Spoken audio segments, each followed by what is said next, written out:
세계 질서를 갈아엎은 무서운 나라가 있습니다. 단 한 번의 전쟁도 일으킨 적 없으며 침략도 식민도 패권도 없었습니다. 그런데 지금 전 세계가 이 나라의 움직임에 숨을 죽이고 있습니다. 그 누구도 예상하지 못했습니다. 피해자였던 그 나라가 이렇게까지 강해질 줄은요. 전범국은 과거를 지우려 했고 이 나라는 그 과거를 기록했습니다. 어떻게 피해국이 전범국 위에 서게 된 걸까요? 어떻게 세계 질서의 중심축으로 올라선 걸까요? 한 남자가 그 의문을 품고 그 땅을 밟았습니다. 그리고 단 일주일 만에 본인이 믿어온 역사, 외교, 세계관 전부를 스스로 파기하게 되었다고 합니다. 대체 무슨 사연인지 오늘 사연 바로 시작하겠습니다. 저는 조너선 밀러입니다. 미국 국무부 산하분쟁 기업외교국 수석 자문관이자 30년간 전범국의 사죄 정책과 피해국의 외교 전략을 분석해온 역사외교 전문가입니다. 독일의 홀로코스트, 일본의 난징 대학살, 터키의 아르메니아인 학살. 이들은 제가 수십 년간 쫓아온 역사적 범죄의 중심이었죠. 그런 저에게 한국은 비어있는 페이지였습니다. 피해국이긴 했지만 중국과 일본 사이에서 생존한 국가 정도로만 이해하고 있었죠. 그런데 최근 미국 상원의 요청으로 피해국 중에서 이례적으로 발전한 한국의 구조를 조사해보라를 미션으로 국제비교 보고서를 제출하게 되면서 이전까지 깊게 들여다보지 않았던 한국이 제 책상 위에 올라왔습니다. 처음엔 통계와 외교 연설문 정도만 검토할 계획이었습니다. 하지만 이상했습니다. 피해국인데 왜 G7에 초청되고 국제회의마다 왜 이 나라를 먼저 바라보는 거지? 그 호기심 하나로 직접 한국 땅을 밟게 되었습니다. 인천공항에 내릴 때만 해도 그냥 번듯한 신흥국 정도로 생각했습니다. 공항도 깨끗하고 공기도 좋더군요. 하지만 일제강점기 역사관에 처음 들어갔을 때 제 사고의 축이 완전히 흔들렸습니다. 벽에 걸린 사진이 있었어요. 바닥에 꿇어앉은 소녀. 주변은 모두 군복 차림의 일본 병사들이었고 누군가는 웃고 있었죠. 그 사진 밑에 써있던 설명. 아직도 또렷하게 기억합니다. 이 소녀의 이름은 김순덕입니다. 15세였고 가족과 강제로 생이별했습니다. 그녀는 일본군 위안부였습니다. 이건 식민지의 흔적이 아니었습니다. 폭력, 강제, 유린, 말살. 그야말로 범죄의 기록이었죠. 일본이 이런 행위를 했는데 세계는 한국을 그냥 성공한 아시아 국가 정도로밖에 보지 못했을까? 그리고 또 의문이 들더군요. 이 정도의 피해를 입은 나라가 어떻게 이렇게 성장했지? 다음 날에는 경기도 파주에 있는 강제징용 기록관을 방문했습니다. 철광에서 채굴 작업을 하다 다친 채 방치된 조선인 노동자들, 홋카이도로 끌려간 사람들, 살아서 돌아오지 못한 수많은 이들의 이름이 명패로 새겨져 있었죠. 놀라운 건 그걸 지키는 사람들이었습니다. 할머니, 중학생, 젊은 직장인들이 자발적으로 나와서 방문객에게 역사를 설명하고 있었어요. 그날 밤 호텔방에서 잠을 이루지 못했습니다. 제가 연구한 독일은 철저하게 반성했지만 일본은 대부분의 책임을 부정하고 있었죠. 그럼에도 불구하고 일본은 G7의 주요국이고 한국은 아직도 피해국으로만 여겨지고 있었던 겁니다. 이건 뭔가 크게 잘못된 그림이었습니다. 며칠 뒤 한국의 중학교에 초대받았습니다. 역사 수업을 참관하던 중 수업이 끝나자 한 학생이 저에게 다가와 물었습니다. 외국에서도 일본이 우리나라에게 한 나쁜 짓들을 잘 아나요? 잠시 멈칫했습니다. 솔직히 말하자면 저조차 한국이 그렇게 깊고 치열한 피해국이었다는 걸 잘 몰랐거든요. 그러자 그 학생은 조용히 웃으며 말하더군요. 많은 외국인들이 지금의 한국만 기억하고 한국의 아픈 역사는 잘 모른다고 하더라고요. 그 순간 얼굴이 화끈해졌습니다. 한국은 전범국의 폭력에 가장 먼저 짓밟히고 가장 깊이 상처받았던 철저한 피해국이었어요. 그런데 지금 그 전범국들을 하나씩 뛰어넘고 세계의 중심에 우뚝 서 있었습니다. 이게 바로 처음 한국을 마주하고 느낀 반전이었습니다. 그리고 생각했습니다. 이 나라의 오늘은 단지 성장의 결과가 아니다. 과거를 기억한 자만이 미래를 설계할 수 있다는 증거다. 한국에 도착한 첫 주, 한국의 과거를 들여다봤습니다. 그런데 둘째 주부터는 조금 다르게 보이기 시작했죠. 이렇게까지 망가졌던 나라가 지금 어떻게 세계를 설계하고 있는가? 그게 궁금했습니다. 그 의문을 풀기 위해 저는 광화문과 을지로를 지나 대전과 포항, 울산까지 내려갔어요. 포항에 도착했을 때는 밤이었습니다.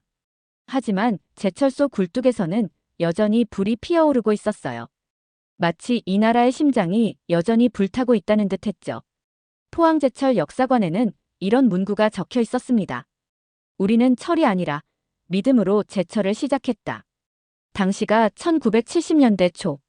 나라에 외화가 없었고 기술도 없고 경험도 없던 시절이었습니다. 일본은 한국은 철강은커녕 시멘트도 제대로 못 굳힌다며 비웃었죠. 그런데 그 조롱이 이 나라에선 분노가 아니라 연료가 되었더군요.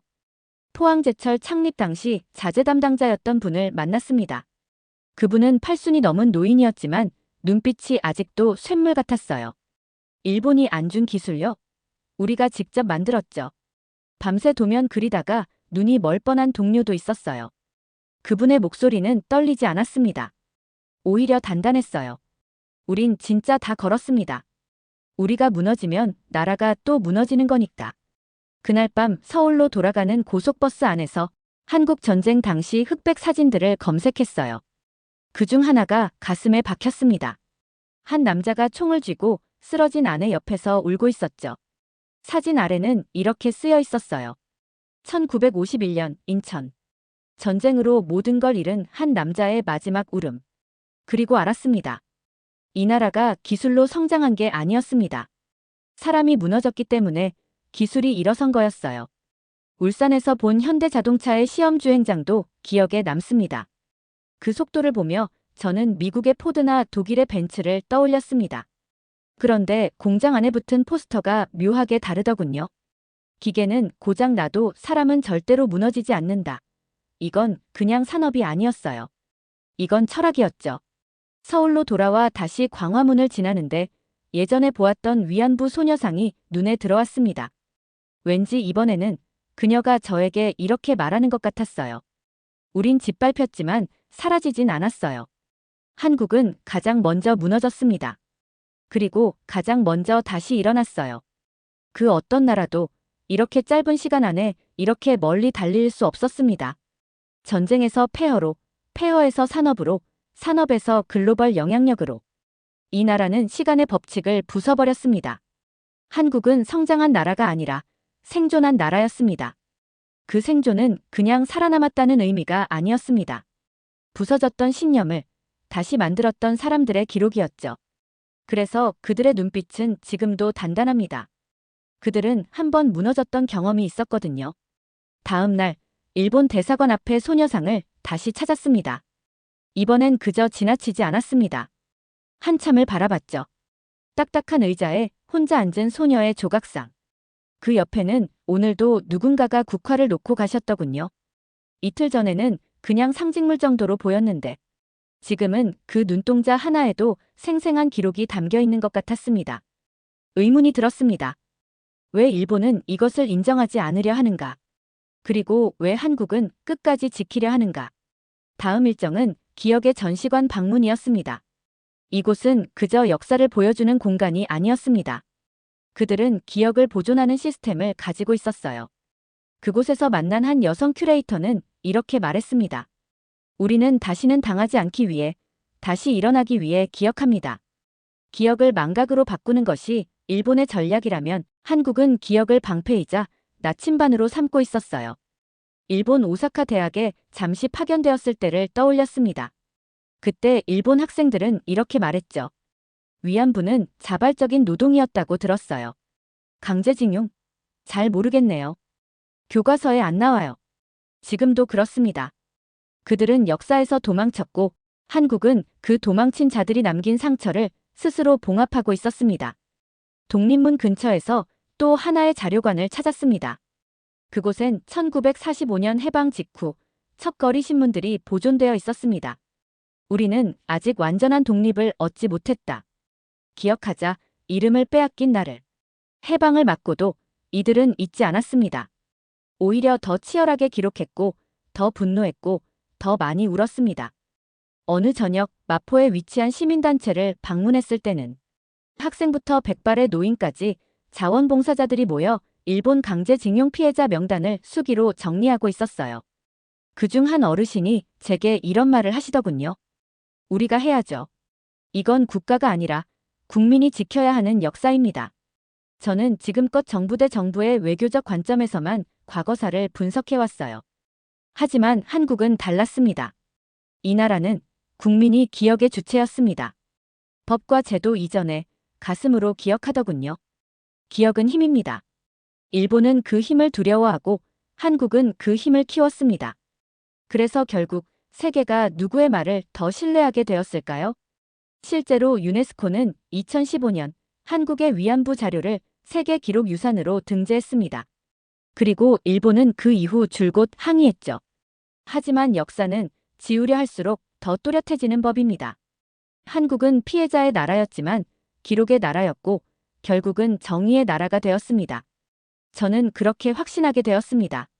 전범국은 과거를 가렸고 피해국은 과거를 새겼습니다. 그리고 시간이 흐를수록 세계는 새긴 자의 편에 섭니다. 그날 호텔에 돌아와 씻고 누운 뒤 종일 머릿속에서 지워지지 않는 한 장면을 떠올렸습니다.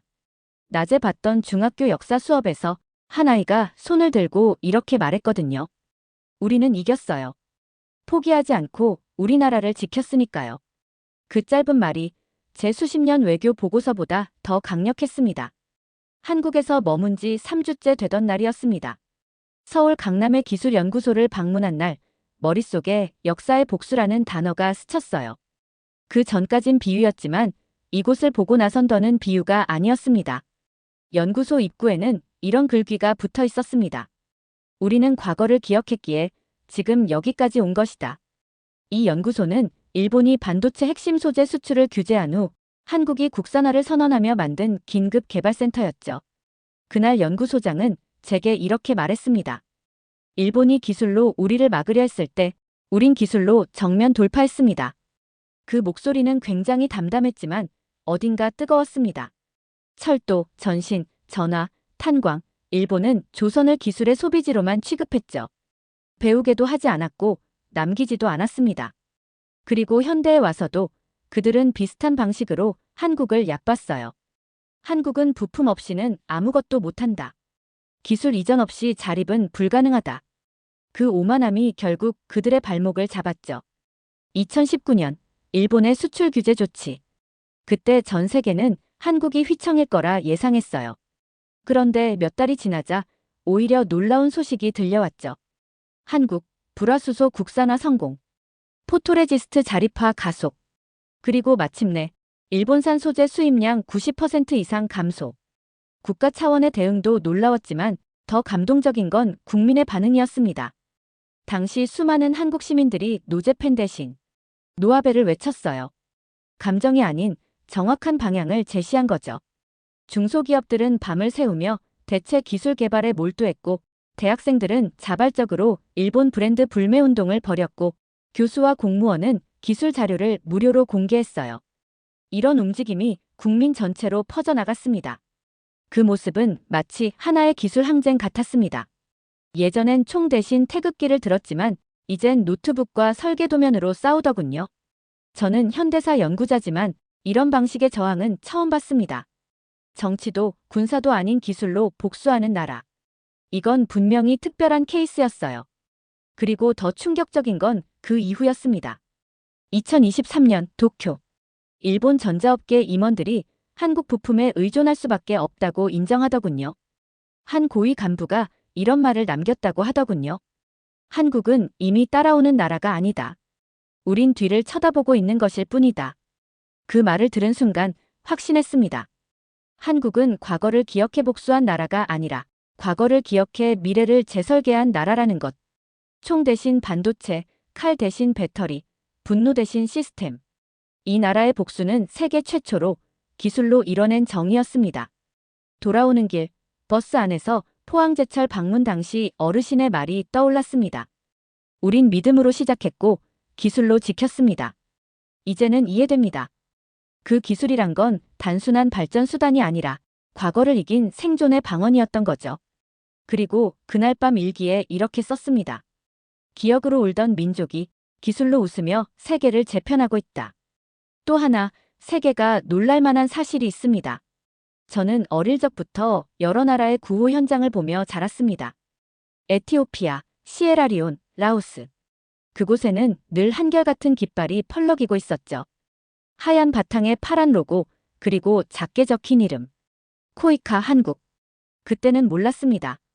한국이라는 나라가 큰 역할을 하고 있다는 걸요. 하지만 한국에 와서 이 한 문장을 듣고 멈춰버렸습니다. 우리도 어려울 때 쌀을 받았습니다. 그래서 지금 쌀을 보냅니다.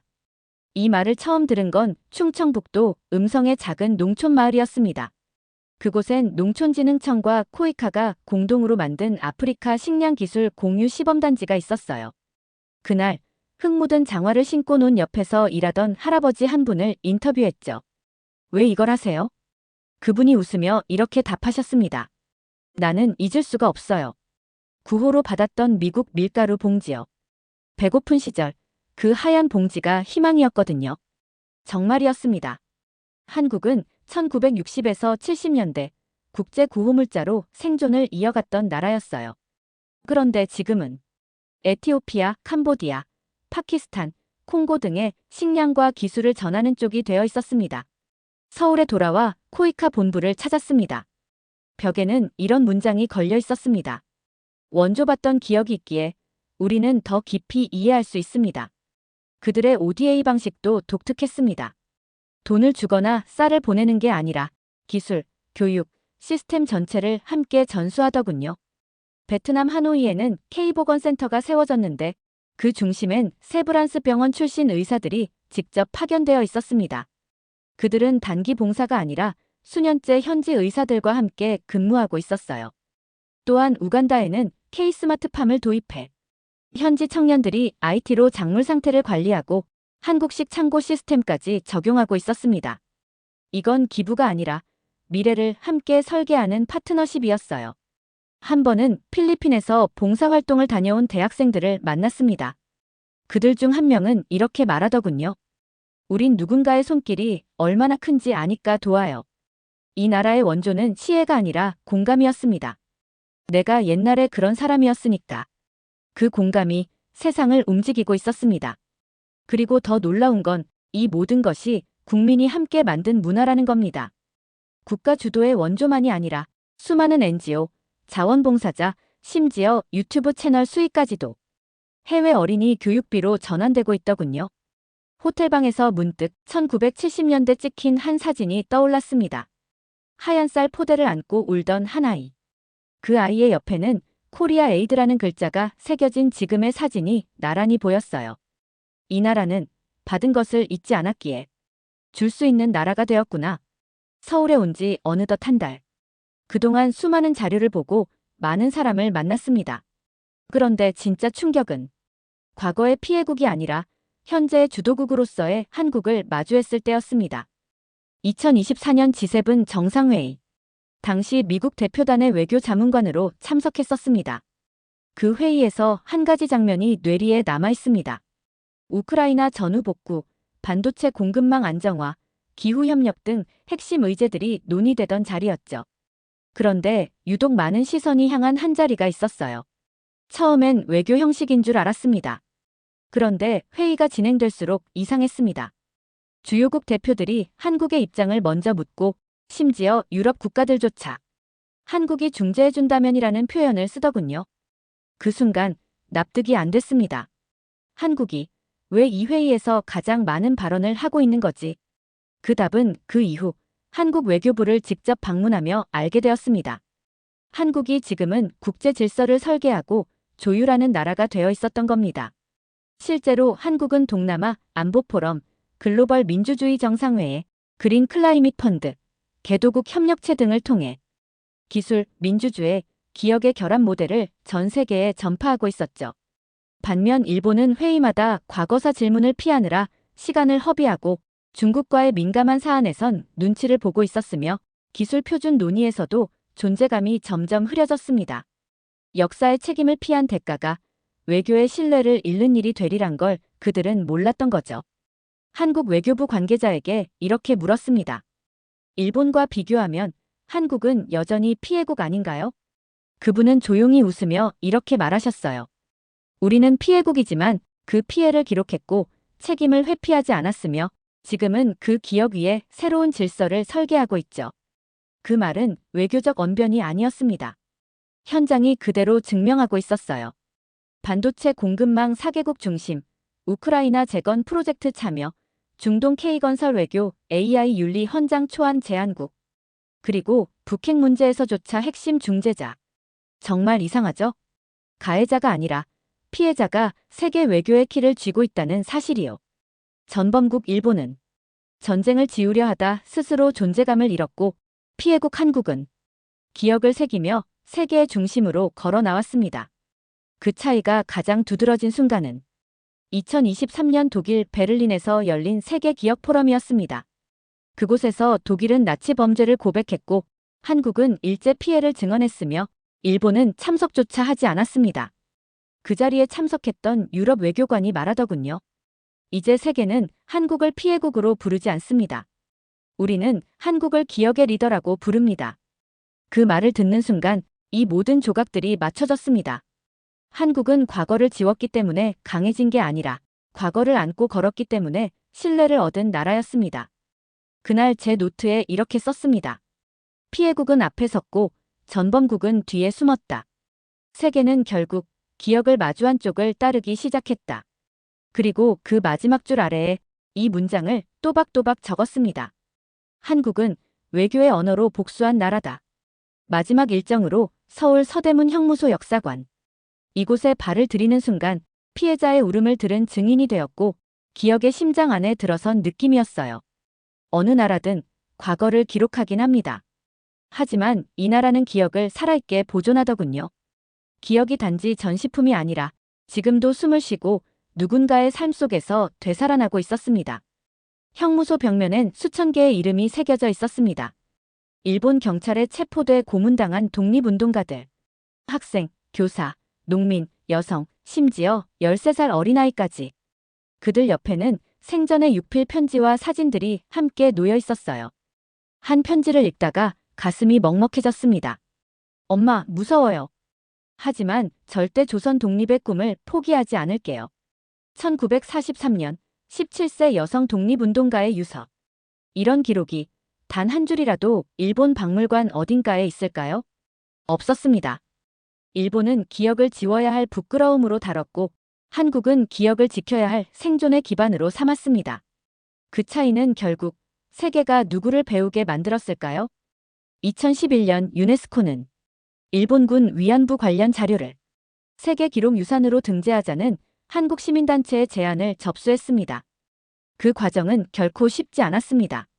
일본 정부는 극렬히 반발했고 심지어 경제 협박까지 서슴지 않았죠. 하지만 한국은 기록을 포기하지 않았습니다. 어떤 외교 압박에도 굴하지 않고 결국 일부 자료가 유네스코 공식 보존 대상에 오르게 됩니다. 그 중심에 있던 건 정부도 아닌 한 명의 고등학생이 쓴 일기장이었습니다.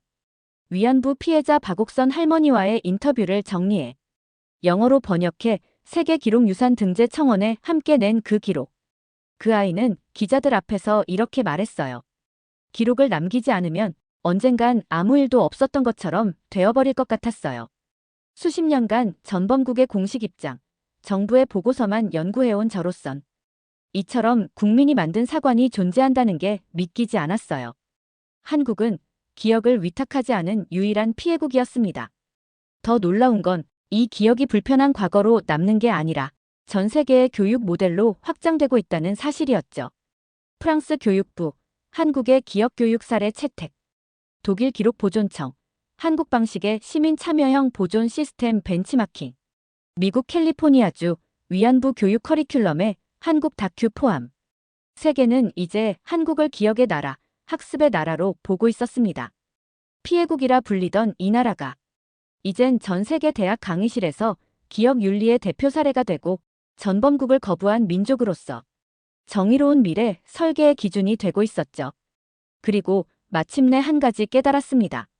한국은 과거의 피해자가 아닙니다. 과거를 직면해 미래를 리드한 세계 유일의 기억 강국입니다. 그날 밤 형무소 역사관에서 가져온 브로슈어를 펼쳐보다 끝페이지에 적힌 문구에 손이 멈췄습니다. 우리가 살아남은 이유는 아픈 과거를 버리지 않았기 때문이다.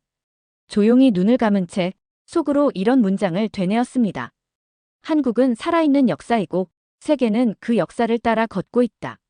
서울에서 마지막 일정을 마친 날 밤 호텔 창가에 기대어 도심을 내려다보고 있었습니다. 멀리 남산타워가 희미하게 반짝였고 그 아래로는 끝도 없이 흐르는 자동차 불빛들이 이 나라의 현재를 살아 숨쉬는 듯 했어요. 그리고 처음으로 이 한 문장을 주저없이 받아들였습니다. 나는 이제 한국을 정의할 수 있다. 이 땅을 처음 밟았을 때 머릿속에 한국은 단지 일제 피해국, 신흥 경제국, 분단국가 그 정도였습니다. 그러나 지금 그것이 얼마나 어리석고 좁은 정의였는지 처절하게 깨닫고 있습니다.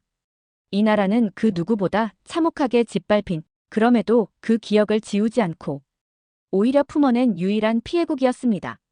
하지만 여기서 끝이 아니었죠. 그 기억을 기술로 바꾸고 기술을 정의로 전환하고 정의를 신뢰로 확장시켜 세계 외교의 중심으로 올라선 나라. 한국은 단 한 번도 확장을 위해 남을 침략하지 않았습니다.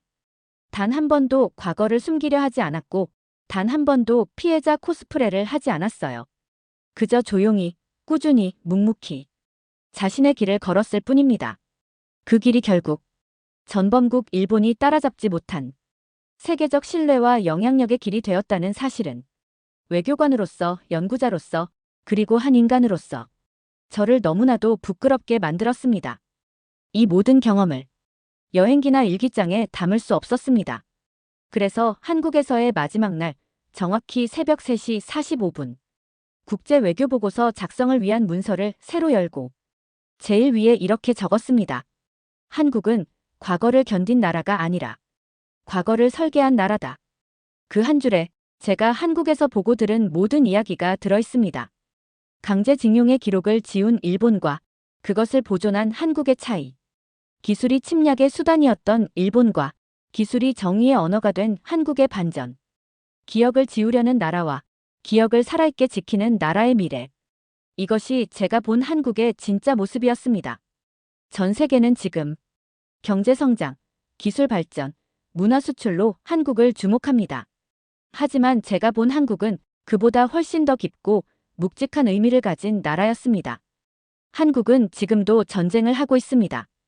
기업과 기술, 신뢰와 기록이라는 무기를 들고 세상과 싸우고 있는 중입니다. 그리고 그 전쟁에서 한국은 누구도 흉내낼 수 없는 방식으로 확실하게 승리하고 있습니다. 마지막 보고서의 결론은 이 문장으로 끝맺었습니다. 한국은 피해국이 세계를 이끄는 시대를 만든 나라다. 두 번째 사연 시작합니다. 여러분은 생각해 보신 적 있습니까? 지금 이 순간 우리는 스마트폰을 들고 자유롭게 인터넷을 검색하고 정부를 비판할 수도 있으며 마음껏 자신의 의견을 말할 수 있습니다. 하지만 단 한 나라, 중국에서는 이것이 허락되지 않습니다. 중국 공산당은 국민을 위해 존재하는 정권이 아닙니다. 그들은 자신의 권력을 유지하기 위해서라면 국민을 학살하는 것도, 진실을 지워버리는 것도, 자유를 말살하는 것도 아무렇지 않게 해왔습니다. 1989년 6월 4일 천안문 광장에서 민주주의를 외치던 젊은 학생들이 있었습니다. 그들은 자유를 꿈꿨고 중국이 한국처럼 대만처럼 민주주의를 가질 수 있다고 믿었습니다. 하지만 그들에게 돌아온 것은 총탄, 탱크, 학살, 그리고 침묵. 공산당은 국민을 학살했습니다. 그리고 35년이 지난 지금도 그날의 진실을 완전히 지워버렸습니다. 천안문 학살 이후 살아남은 자들은 모두 입을 다물어야 했습니다. 하지만 그곳에서 살아남은 남성이 있습니다. 그는 30년 동안 중국이 변하길 기다렸습니다. 하지만 중국은 변하지 않았습니다. 아니, 오히려 더 악랄해졌습니다. 중국이 다시 태어나려면 공산당이 반드시 무너져야 한다. 그가 직접 경험한 지옥 같은 중국의 현실과 그가 한국에서 목격한 진짜 자유의 모습을 통해 중국이 얼마나 망가졌고 왜 공산당이 사라져야 하는지를 폭로하는 이야기입니다. 대체 무슨 사연인지 오늘 사연 바로 시작하겠습니다. 저는 장웨이입니다. 아마 중국에서 가장 흔한 이름 중 하나겠죠. 하지만 그날 1989년 6월 4일 저는 그 흔한 이름을 가진 평범한 대학생에서 살아남은 자가 되었습니다. 그날 밤 저는 친구들과 함께 천안문 광장에서 있었습니다. 칭화대에서 경제학을 공부하던 저는 더 나은 중국을 꿈꿨습니다. 서구의 민주주의를 배우고 중국도 변할 수 있다고 믿었어요. 우리는 순진하게도 우리가 옳다면 정부도 우리 말을 들어줄 거라고 생각했죠. 하지만 돌아온 것은 총탄과 탱크의 포효였습니다. 밤이 깊어갈수록 분위기가 심상치 않았어요. 낮 동안 수십만 명이 모였지만 점점 줄어들었죠. 일부는 정부가 진짜로 무력을 사용할지도 모른다며 돌아갔어요. 하지만 저와 제 친구들은 남았습니다. 우리가 원하는 것은 단 하나, 자유였으니까요. 그때였습니다. 누군가 소리를 질렀어요. 발포했다. 쏘고 있어. 순간 공기가 찢어지는 것 같았어요. 여기저기서 비명이 들렸고 사람들이 아수라장이 되어 뛰기 시작했어요. 저는 멍하니 서 있다가 그제야 뛰기 시작했습니다. 앞에 서 있던 후배가 그대로 쓰러졌어요. 저는 손을 뻗었지만 그의 눈은 이미 풀려 있었습니다. 피가 도로를 타고 흘러내렸어요. 누군가 그를 일으키려 했지만 곧이어 또 한 발이 날아왔고 그 친구마저 바닥에 쓰러졌습니다. 멀리서 둔탁한 소리가 들렸습니다. 땅이 진동하기 시작했어요. 사람들이 비명을 지르며 도망쳤습니다. 그런데 믿을 수 없는 광경이 펼쳐졌어요. 도망치지 못한 사람들이 그대로 탱크 바퀴 아래 깔려버렸어요. 살려달라는 비명조차 짓뭉개졌어요. 바닥에는 형체를 알아볼 수 없는 잔해들이 남았습니다. 저는 다리가 풀려서 그 자리에서 주저앉았어요. 저것들은 인간이 아니라 짐승입니다. 아니, 짐승보다도 악랄한 존재들이었어요. 공산당은 자기 국민을 이렇게 학살할 수 있는 집단이었어요. 그렇게 도망치던 중 누군가 저를 붙잡았습니다. 웨이, 이쪽이야. 고향 친구 리펑이었어요. 그는 칭화대에서 저와 함께 공부하던 친구였죠. 우리는 겨우겨우 어두운 골목으로 숨어들었어요. 그런데 문제는 너무 많이 봤다는 거였어요. 우리 이제 어떻게? 리펑이 떨리는 목소리로 물었어요. 모르겠어.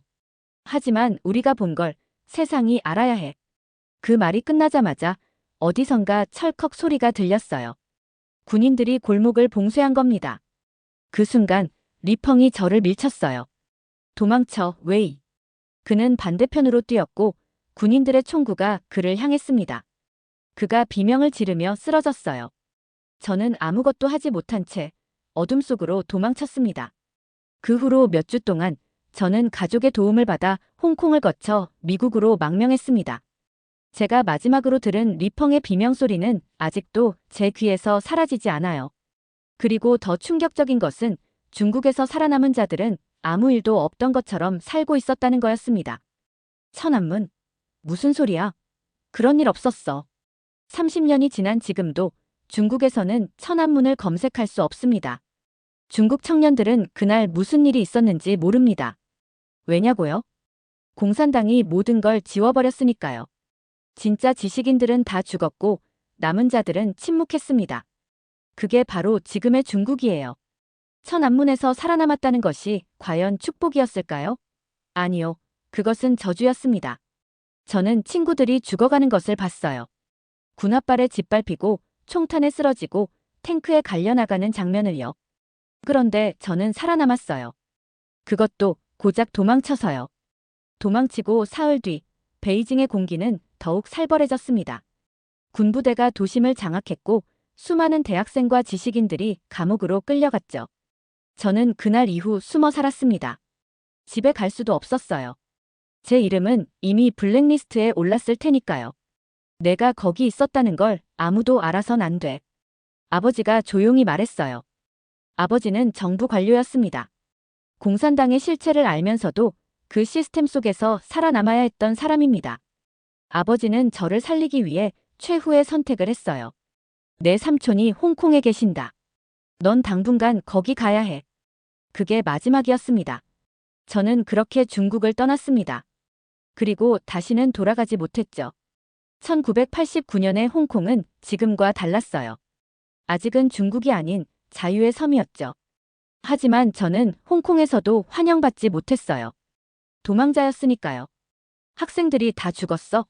증거 있어? 홍콩의 한 언론사 기자가 저에게 물었어요. 저는 할 말을 잃었어요. 왜냐하면 그 순간까지도 믿고 싶지 않았거든요. 직접 봤습니다. 그래도 중국 정부는 외부 불순 세력의 선동이라고 하는데요. 이게 현실이었어요. 이미 세계 언론은 중국 정부의 공식 입장을 보도하고 있었어요. 진실을 말해도 믿어주는 사람이 없었습니다. 그러나 저는 끝까지 싸우기로 했어요. 그렇다면 내가 증거가 되겠습니다. 몇 달 뒤, 저는 결국 미국으로 망명했습니다. 홍콩에서 버틸 수 없었거든요. 중국 정부가 저 같은 사람들을 하나둘씩 처리하기 시작했어요. 미국으로 넘어간 저는 다시 공부를 시작했어요. 살아남았으니 살아야 했죠. 하지만 그곳에서도 저는 자유롭지 않았어요. 중국이 저를 쫓아오고 있었거든요. 어느 날 도서관에서 공부를 마치고 숙소로 돌아가던 중이었어요.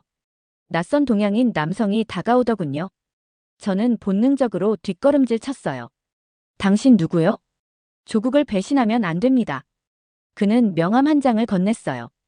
거기에는 두 글자가 적혀 있었어요. 중국 대사관. 그날 밤 저는 처음으로 숨이 막히는 두려움을 느꼈어요. 공산당은 저를 끝까지 쫓아오고 있었어요. 제가 미국에 정착한 뒤에도 괴상한 일들이 벌어졌어요. 연구실 문이 열린 흔적이 있었고 이메일이 해킹당했고 낯선 번호로 전화가 걸려왔어요. 중국으로 돌아오는 게 어떻겠습니까? 조국을 위해 일할 생각은 없습니까? 이제 와서 조국을 위해 일하라니. 그들이 학살한 사람들은 뭐였나요? 조국을 위해 희생한 겁니까? 저는 도망쳤어요. 하지만 사실 저는 여전히 도망치는 중이에요. 공산당이 존재하는 한 자유로운 중국인은 있을 수 없으니까요. 30년이 지났습니다. 이제 저는 경제학 교수로 살아가고 있어요. 연구실에서 학생들을 가르치면서 논문을 쓰고 학술회의에서 발표도 하죠. 그런데 가끔 중국에서 온 유학생들을 보면 소름이 돋아요. 그들은 천안문 사태를 모릅니다. 중국 정부는 천안문을 지웠어요. 중국에서 태어난 새로운 세대는 그것이 존재하지 않았던 역사라고 배워요. 진실을 아는 자들은 이미 죽었고 살아남은 자들은 입을 닫았다. 이게 바로 공산당이 지배하는 방식이에요. 미국에 정착한 지 벌써 30년이 지났습니다. 이제 저는 뉴욕의 한 대학에서 경제학을 가르치는 교수가 되었어요. 학자라는 위치 덕분에 세계 여러 나라의 경제를 비교할 기회가 많았죠. 하지만 제가 연구하면 할수록 이해할 수 없는 나라가 있었습니다. 한국. 저는 오랫동안 중국과 한국을 비교했습니다. 왜냐하면 원래 한국과 중국은 비슷한 점이 많았거든요. 문화적으로도 가깝고 역사적으로도 연결되어 있었으며 경제 개발 초기에는 중국보다 한국이 훨씬 가난하기도 했어요. 그런데 지금 한국은 세계적인 경제 강국이 되었고 중국은 여전히 공산당의 족쇄에 묶여 있죠. 하지만 더 놀라운 건 미국 사람들이 한국을 보는 시각이었어요. 2010년대에 들어서면서 미국에서 한국에 대한 인식이 바뀌었습니다. 과거에는 한국을 그저 전쟁으로 폐허가 된 작은 나라 정도로 알았어요. 하지만 지금은 다릅니다. 하루는 미국인 동료 교수와 점심을 먹는데 그가 이런 말을 했습니다. 중국 경제는 성장했지만 우리는 한국을 더 존중해. 왜죠? 제가 물었죠. 한국은 민주주의 국가야. 그리고 기술 혁신을 스스로 이루고 있지. 저는 순간 할 말을 잃었어요. 미국인들에게 한국은 존경할 만한 나라였던 겁니다. 미국에서 한국을 연구하면서 저는 또 다른 충격을 받았습니다. 바로 미국 기업들이 한국과 중국을 대하는 방식이 달랐다는 것이에요. 2000년대만 해도 많은 미국 기업들은 중국을 최고의 비즈니스 파트너로 여겼어요. 저렴한 인건비, 거대한 시장, 빠른 경제 성장. 하지만 2020년이 지나면서 분위기가 바뀌었어요. 하루는 실리콘밸리에서 일하는 기업인과 대화를 나눴어요. 그는 이런 말을 했습니다. 우린 더 이상 중국을 신뢰하지 않아. 지식 재산권을 훔치고 기술을 베껴. 게다가 정부가 모든 걸 통제해.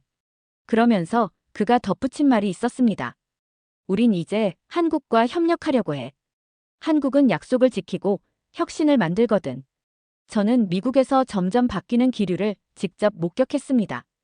과거에는 중국이 세계의 공장이었지만 이제 미국은 한국을 더 신뢰하는 분위기였어요. 그런데 더 놀라운 것은 미국의 엘리트들이 한국을 배워야 할 나라로 본다는 점이었어요. 하루는 하버드대에서 열린 한 경제 포럼에 참석했어요. 강연자는 미국 경제 정책을 연구하는 저명한 교수였죠. 그런데 그가 이런 말을 하더군요. 미국은 한국의 경제 정책을 연구해야 한다. 청중들이 웅성였어요. 미국이 한국을 배워야 한다고. 그 교수는 계속 말했습니다. 한국은 20세기 후반 가장 성공적인 경제 모델을 만든 나라 중 하나다. 정부의 산업 정책과 민간 기업의 혁신이 결합한 사례를 연구해야 한다. 제가 아는 한국은 과거에 중국과 비슷한 문제를 겪었던 나라였어요. 그런데 미국조차 배워야 한다고 말하는 나라가 된 겁니다. 저는 점점 궁금해졌습니다. 한국과 중국은 비슷한 역사적 배경을 갖고 있는데 왜 이토록 다른 길을 걸어왔을까요? 그래서 저는 결심했습니다. 직접 한국을 가봐야겠다. 이론적으로 연구하는 것만으로는 한계가 있었어요. 저는 한국을 직접 경험하고 싶었어요. 미국이 이렇게 높이 평가하는 나라가 정말 어떤 곳인지 제 눈으로 확인하고 싶었습니다. 비행기가 인천국제공항에 착륙하는 순간 저는 뭔가 이상한 기분이 들었어요. 아니, 솔직히 말하면 불안했어요. 30년 만에 아시아 땅을 밟았어요. 그것도 중국이 아니라 한국에서요. 한국이라는 나라를 연구하고 논문을 써왔지만 직접 경험한 적은 없었어요. 그래서인지 괜히 긴장되더군요. 공항은 조용하고 질서정연했어요. 사람들이 뛰어다니거나 새치기를 하는 모습도 없었고 직원들도 친절했어요. 저는 공항에서 택시를 타려고 줄을 섰습니다. 그런데 앞에 있던 한 승객이 짐을 떨어뜨렸어요. 순간 줄을 서 있던 사람들이 아무 말 없이 짐을 주워줬어요. 한국에 도착한 첫날, 저는 서울 중심가를 둘러보기로 했어요. 그런데 길거리에서 누군가 문재인 전 대통령을 욕하고 있더군요. 이 정부도 문제 많아. 정책이 너무 엉망이야. 순간 저는 깜짝 놀랐어요. 아니, 저렇게 대놓고 대통령을 비판해도 되는 건가? 더 놀라운 건 경찰이 가만히 있다는 거였어요. 그 다음으로 저는 서울대학교를 방문했어요. 미국에서 한국을 연구하는 학자들을 많이 만났고 서울대 교수와도 교류가 있었거든요. 서울대 캠퍼스를 걷다가 우연히 학생들이 토론하는 걸 봤어요. 그런데 토론 주제가 정부 비판이었어요. 정부 정책이 잘못됐다. 이 법안은 폐지해야 한다. 이런 식이면 다음 선거에서 바뀌어야 한다. 이걸 보고 저는 더 놀랐어요. 중국의 대학에서는 이런 일이 있을 수 없거든요. 아니, 천안문 사태 이전까지는 가능했어요. 하지만 공산당은 지식인들을 탄압했고 대학 캠퍼스는 이제 체제 선전의 도구가 되어버렸죠. 교수들이 학생들에게 가르치는 건 경제 논리가 아니라 공산당의 이념이었어요. 그런데 한국의 대학은 달랐어요. 학생들이 정부를 비판하는 토론을 하고 교수들도 자유롭게 의견을 나누고 있었어요. 저는 한국을 방문하면서 한 가지 사실을 깨달았습니다. 중국은 한국을 절대 따라잡을 수 없다. 처음에는 믿기지 않았어요. GDP만 보면 중국이 한국보다 훨씬 크죠. 인구도 많고 세계 시장에서 중국 제품이 넘쳐나니까요. 하지만 겉으로 보이는 경제 규모와 실제 기술력은 전혀 다른 이야기였습니다. 한국을 직접 경험하면서 저는 한국이 왜 세계적으로 인정받는 나라인지 알게 됐어요. 반대로 중국이 왜 한국을 절대 따라잡을 수 없는지도요. 중국에서 기업이 성장하려면 반드시 필요한 게 있습니다. 공산당과의 연결. 중국에서는 공산당이 모든 경제 활동을 통제합니다. 기업이 아무리 커도 공산당에 협조하지 않으면 무너질 수밖에 없어요. 대표적인 예가 알리바바의 마윈이죠. 그는 한때 중국에서 가장 성공한 기업가였습니다. 하지만 공산당을 조금이라도 비판하는 순간 그의 제국은 무너졌어요. 반면 한국에서는 삼성이든 현대든 기업이 자유롭게 활동할 수 있었어요. 물론 정부 규제도 있었지만 기본적으로 기업이 혁신할 수 있는 환경이 존재했습니다. 이게 바로 시장 경제와 공산당 경제의 차이였습니다. 기술 격차는 경제에서만 나타나는 게 아니었어요. 저는 한국의 방산 산업도 연구했어요. KF-21 전투기, 미사일 방어 시스템, 첨단 군사기술. 한국은 미국과 협력하면서 첨단 무기를 독자적으로 개발할 수 있는 수준이 됐어요. 중국의 군사력은 숫자만 많을 뿐 기술력은 한국보다도 떨어지는 수준이었어요. 특히 미사일, 방어 시스템, 공군 전투력에서 한국이 중국을 압도하는 부분이 많았습니다. 이게 가능한 이유가 뭘까요? 한국은 민주주의 국가에서 실력으로 성장했기 때문이에요. 중국처럼 군사정보를 훔쳐서 베끼는 방식으로는 한계가 있을 수밖에 없었어요. 제가 한국을 방문하면서 내린 결론은 하나였습니다. 중국은 공산당이 무너지지 않는 한 절대 한국을 따라잡을 수 없다. 한국은 민주주의 시스템을 통해 스스로 혁신을 만들어냈어요. 반면 중국은 공산당이 모든 걸 통제하며 단순한 모방만 해왔어요. 이 차이는 시간이 갈수록 더 커질 겁니다. 1989년 저는 천안문 광장에서 민주화를 외쳤어요. 그때 우리는 순진하게도 생각했어요. 경제가 발전하면 정치도 자연스럽게 변할 거야. 중국도 언젠가는 민주화될 수 있어. 저뿐만 아니라 당시 많은 중국의 지식인들이 그렇게 믿었어요. 왜냐하면 한국과 대만이 그랬으니까요. 대만은 1980년대까지만 해도 장제스 정권 아래 독재 국가였지만 이후 민주주의를 받아들였어요. 한국도 군부 정권이 있었지만 1987년 민주화가 이루어졌죠. 그러니까 중국도 경제 발전만 하면 언젠가 민주주의를 받아들이지 않겠냐는 거였어요. 그런데 그게 착각이었죠. 2000년대 초반 저는 연구자로서 중국의 경제 성장을 지켜봤어요. 개혁 개방이 본격적으로 진행되면서 외국 기업들이 중국에 투자했고 도시들은 빠르게 성장했어요. 당시 서구에서도 이렇게 말했어요. 중국은 시장 경제를 받아들이면서 점점 자유로워질 것이다. 언젠가는 중국도 민주화를 하게 될 것이다. 하지만 그들은 공산당을 몰랐어요. 공산당은 경제 개혁을 하면서도 절대 정치 개혁은 하지 않았어요. 오히려 경제 성장의 성과를 독점하면서 더 강력한 통제력을 가지게 되었죠. 2008년 베이징 올림픽이 열렸을 때 저는 미국에서 그 장면을 지켜봤어요. 사람들은 말했죠. 이제 중국도 국제사회의 일원이 되려나? 개방이 더 진행되면 정치적으로도 변화가 있을까? 하지만 그건 커다란 착각이었습니다. 중국은 경제적으로는 성장했지만 정치적으로는 점점 더 독재로 굳어졌어요. 특히 2010년대 이후 시진핑 체제가 들어서면서 공산당의 권력은 더 강해졌어요. 이제는 인터넷 검열도 더 심해졌고 반체제 인사들은 더욱 탄압받고 있어요. 제가 1989년에 베이징을 떠날 때 적어도 중국에는 진짜 지식인들이 있었어요. 자유를 외치는 대학생들이 있었고 변화를 꿈꾸는 학자들이 있었죠. 그런데 지금 중국에는 더 이상 지식인이라는 존재가 없습니다. 천안문 사태 이후 독립적인 사상을 가진 지식인들은 체제에서 배제됐어요. 정부를 비판하는 교수들은 사라졌어요. 언론마저 완전히 통제되고 있어요.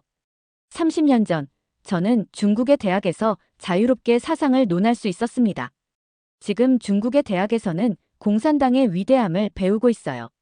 저는 최근 중국 대학의 강의 커리큘럼을 본 적이 있어요. 거기에는 민주주의 사상도 없고 자유주의 경제도 없어요. 대신 시진핑 사상이라는 과목이 필수 과목이 되어 있었어요. 이걸 보고 저는 충격을 받았어요. 중국은 이제 완전히 끝났구나. 진짜 지식인들은 이미 다 사라졌어요. 남은 건 공산당에 충성하는 가짜 학자들 뿐이에요. 한국과 대만이 민주주의로 전환된 과정은 사실 꽤 비슷해요. 둘 다 한때는 독재 체제였죠. 한국은 박정희와 전두환의 군사 독재가 있었어요. 대만도 장제스 이후 국민당이 계속 권력을 독점했어요. 이 두 나라에는 공통점이 있었어요. 경제 성장이 민주화로 이어졌다는 점이에요. 하지만 중국에서는 그 반대가 일어났어요. 공산당은 철저한 세뇌 교육을 통해 국민들이 민주주의를 거부하도록 만들었어요. 제가 최근 중국에서 온 유학생들과 대화를 나눈 적이 있어요. 그들에게 물어봤습니다. 중국이 민주주의 국가가 되길 바라나요? 그런데 돌아온 대답은 충격적이었어요. 아니요, 우리는 서구식 민주주의가 필요 없어요. 민주주의는 혼란을 일으킬 뿐이에요. 중국은 공산당이 있어야 강해질 수 있어요. 이 말이 무슨 뜻인지 아세요? 중국 정부가 수십 년 동안 국민들에게 민주주의에 대한 공포심을 심어준 거예요. 지난 30년 동안 중국이 변하기를 기다렸어요. 하지만 이제는 확신해요. 중국은 공산당이 존재하는 한 절대 변하지 않는다. 저는 한국과 대만에서 중국이 갈 수 있었던 길을 봤어요. 그러나 중국은 그 길을 포기했습니다. 한국은 군부 독재를 무너뜨리고 민주주의를 얻었고, 대만은 국민당의 권위주의를 청산했어요. 하지만 중국은 여전히 공산당의 독재 아래 허우적거리고 있어요. 지금의 중국의 젊은이들은 이렇게 말해요. 공산당 덕분에 중국이 강해졌다. 민주주의는 혼란만 가져온다. 미국도 한국도 결국 중국을 견제하려고 하는 것뿐이다. 그런데 정말 그런가요? 저는 중국이 강해지고 있다는 말을 들을 때마다 웃음이 나요. 진짜 강한 나라라면 왜 국민들을 통제해야 하죠? 왜 인터넷을 차단하고, 왜 표현의 자유를 억압하고, 왜 국민들이 해외에 나가면 공산당의 감시를 받아야 하죠? 그게 진짜 강한 나라의 모습인가요? 한국과 대만은 공산당 같은 독재 체제 없이도 강한 국가가 되었어요. 진짜 강한 나라는 국민이 자유롭기 때문에 강한 거예요. 중국은 겉으로는 성장했지만 속은 썩어 문드러졌어요. 공산당이 모든 걸 통제하면서 기업도, 교육도, 기술도 한계를 맞이했어요. 공산당은 반드시 무너져야 합니다. 공산당이 존재하는 한 중국은 희망이 없어요. 공산당이 존재하는 한 중국은 자유를 가질 수 없어요. 중국이 다시 시작하려면 공산당이 무너져야 한다. 그리고 그날이 올 때까지 저는 계속해서 진실을 말할 거예요. 왜냐하면 1989년 천안문에서 죽어간 친구들에게 저는 이 싸움을 포기하지 않겠다고 맹세했으니까요. 여러분은 이 현실을 어떻게 생각하십니까? 자유가 허락되지 않는 나라, 진실이 검열당하는 나라, 정부를 비판하면 사라지는 나라. 그런 나라가 강한 나라입니까? 강한 국가는 총칼로 국민을 억누르는 곳이 아니라 국민이 스스로 강한 곳입니다. 한국이 그랬고 대만이 그랬습니다. 그러나 중국은 아직도 공산당의 족쇄에 묶여 있습니다. 공산당이 사라지지 않는 한 중국은 절대 변하지 않습니다. 공산당이 존재하는 한 중국은 영원히 부패한 거짓 강대국일 뿐입니다. 저는 믿습니다. 공산당은 반드시 무너질 것입니다. 그날이 오면 저는 다시 중국 땅을 밟고 이렇게 말할 겁니다. 우리가 원했던 진짜 중국이 드디어 시작됐다. 그날이 올 때까지 저는 싸울 것입니다. 그날이 올 때까지 여러분도 이 현실을 기억해 주십시오. 중국은 반드시 무너져야 합니다. 그리고 그날이 오면 우리는 다시 만날 것입니다. 오늘 사연이 재미있으셨다면 구독과 좋아요, 알림 설정까지 부탁드립니다. 더 재미있는 사연으로 돌아오겠습니다. 이상 감동탐험이었습니다.